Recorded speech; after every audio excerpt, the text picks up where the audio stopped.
My name is Mr. Still Standing, and it's time for me to read this shit.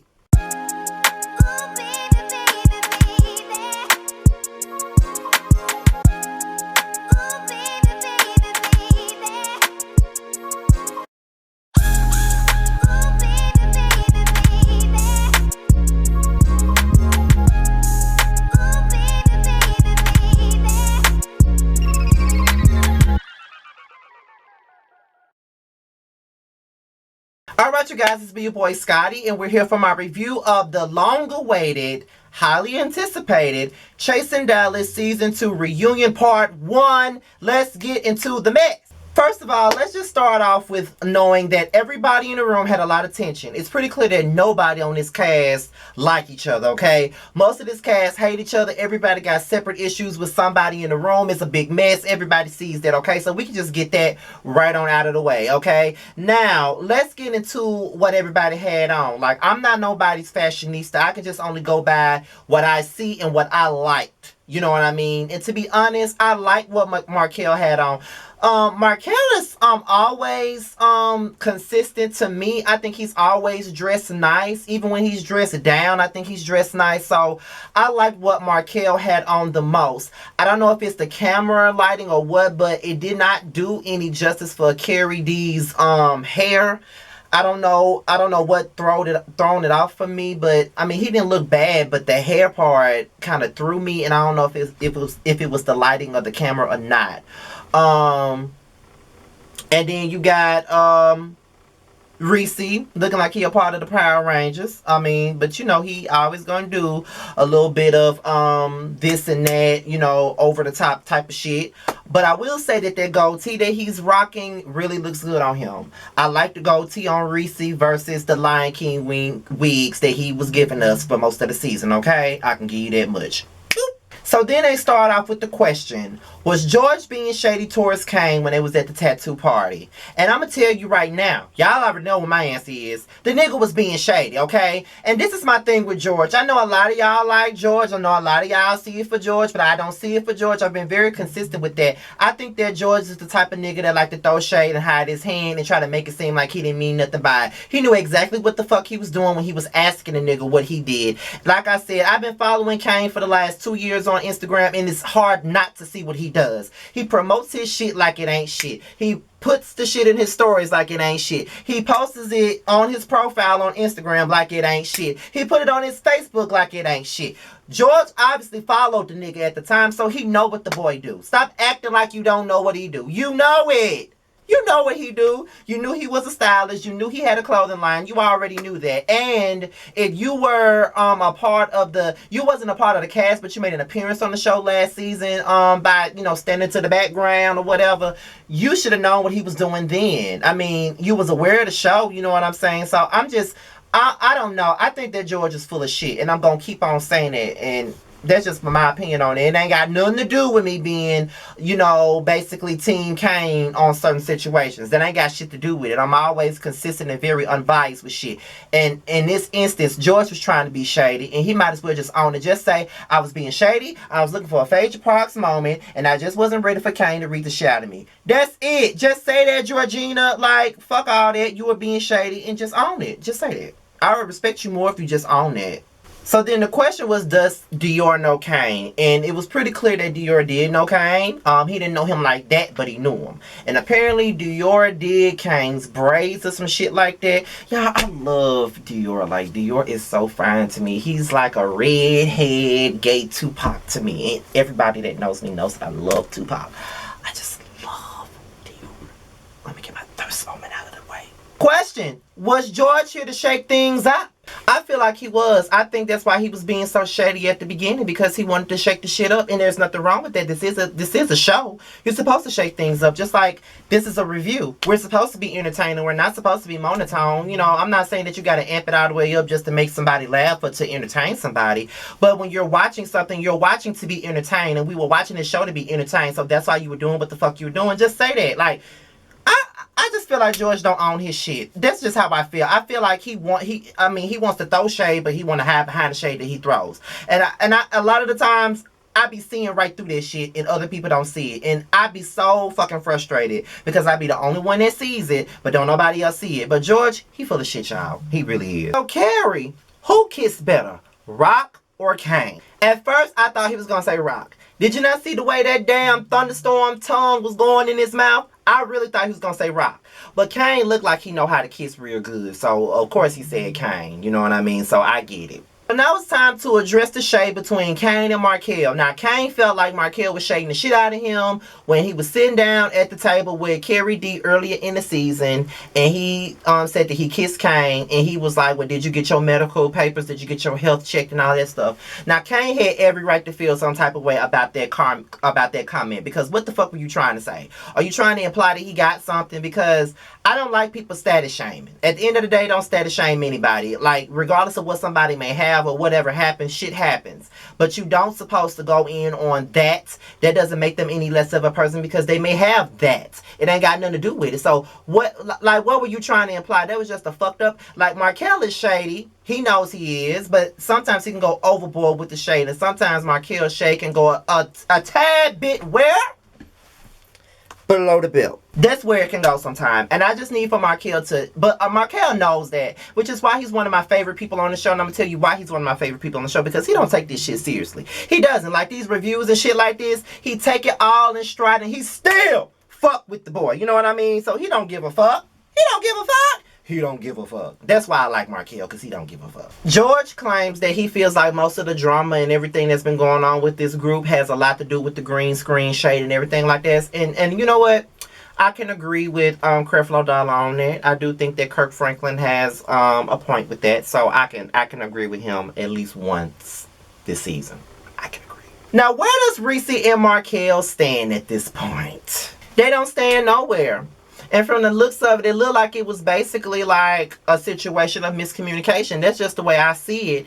And I don't know. Maybe it's not in the cards for Ricci and Markel to be friends. I think that Markel is more so open to reconciling with Ricci, but Ricci, being the Scorpio that he is not ready to be that. And I don't think that they'll ever be friends at this point. I think they allowed this show to get in the way of their friendship, and it's always sad when these type of shows get between real, genuine friendships. And I think that if it's meant to be, it'll be. But at this moment, it's just not meant to be, and I don't think that nobody needs to force them to be cool. I don't like it when people try to force other people to be cool. I don't like it when people try to tell other people that they need to reconcile things because they like them as friends. I've been through that shit before. People tried to tell me to reconcile things with certain people that I used to be friends with. You know, y'all already know who. And I'm just not...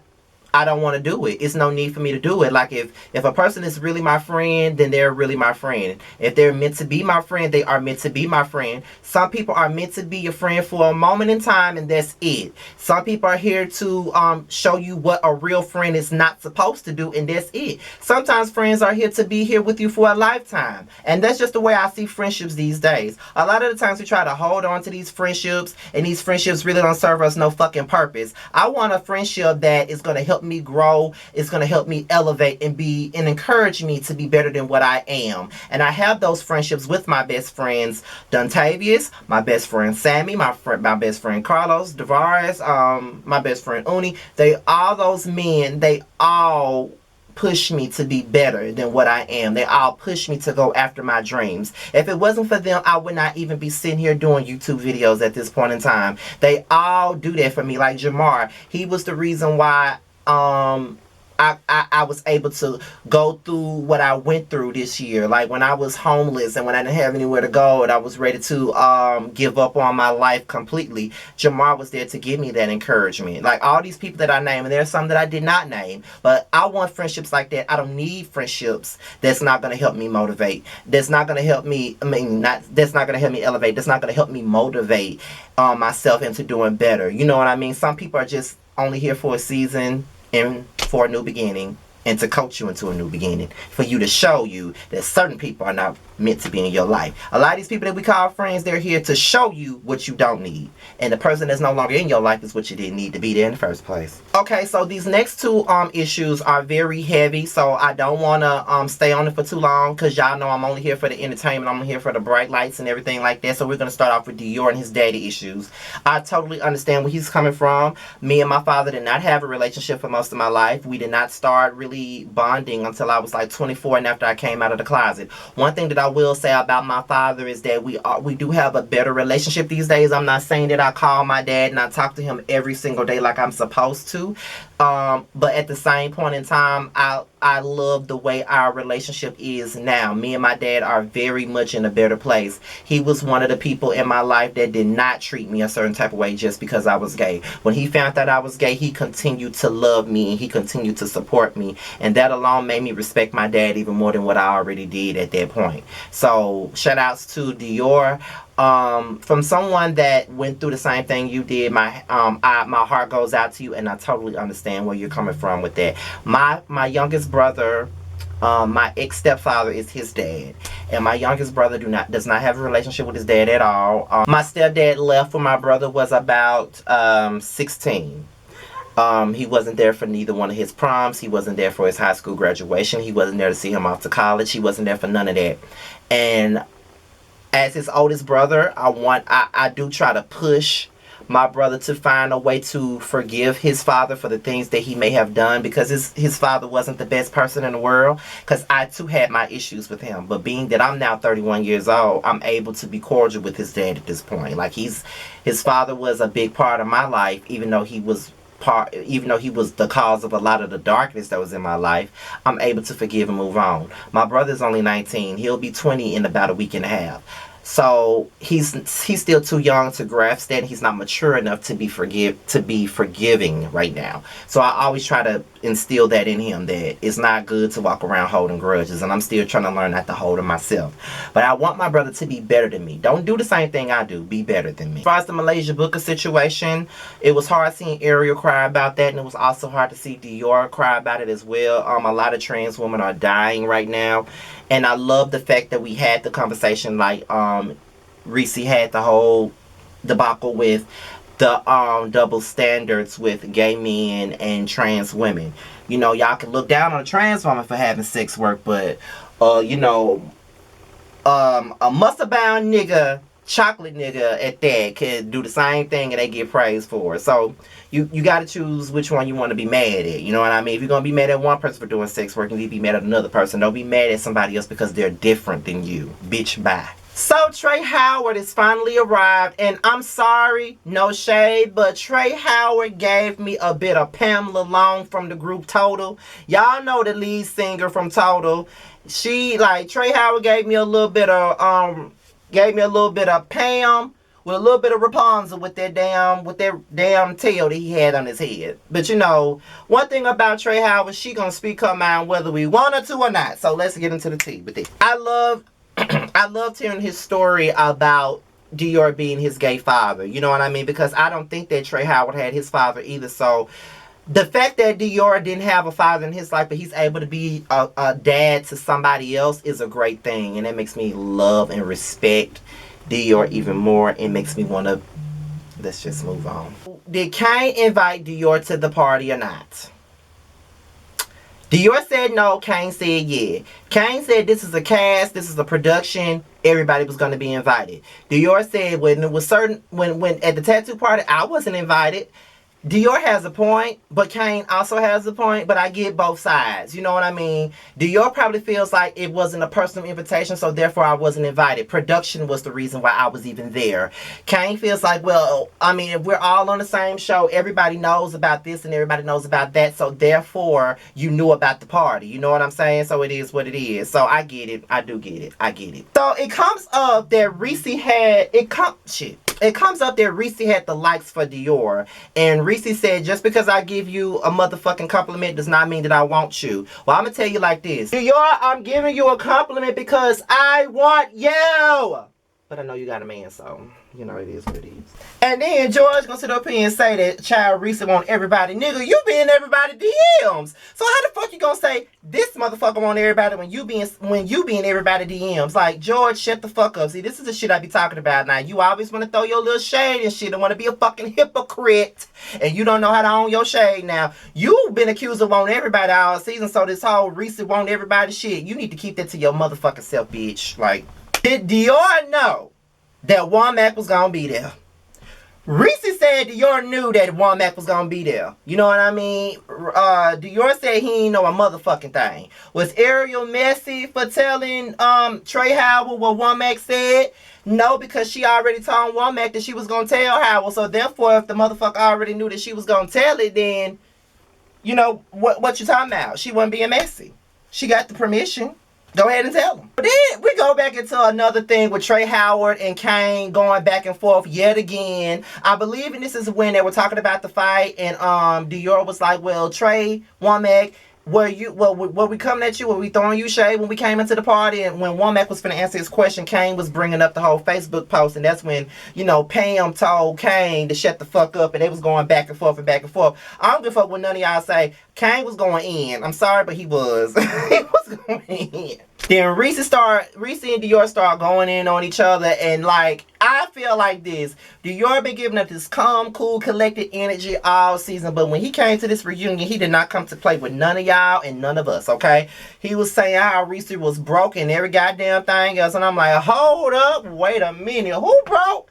Who broke? Because, see, I ain't broke right about now. Because, see, I got my income tax and my stimulus all in the same damn week plus my Google check. So, I got a couple of bands on me right now. So, who wants some? At the same point in time, I'm like, child, this is a hot-ass mess. Like, can we continue on? Like, oh, my God. Like, they are going at it. And then when they were going on break, Trey Howard then lost his shit. He going in on Reese, production, every damn body. And they do kind of treat Trey Howard like he low on the tone pole. They do kind of treat him like that. Like Charles and Wooda Lee, they weren't necessarily A-cast members, but they had a seat on the stage. They didn't sit behind nobody. You know what I mean? So, child, Reese, but I don't know about anybody else, but I enjoyed this reunion. I honestly did. It was much better than last season, and E-Money Van Zant has done a great job with hosting, so I want to see what's going to happen on part 2. With that being said, you guys, this be your boy Scotty. Make sure you like, rate, comment, subscribe, and share this video. Do whatever you see fit. Follow me on Instagram at Scotty_by_nature. With that being said, you guys, I'm out. The retro reviews will be coming back this week. I took a break last week. I had a horrible week, so I did not have time, and plus, it was my best friend's birthday, so I didn't have time to do it this weekend, but I'll be doing it this weekend though. But I'm out of here, you guys. Till next time, peace.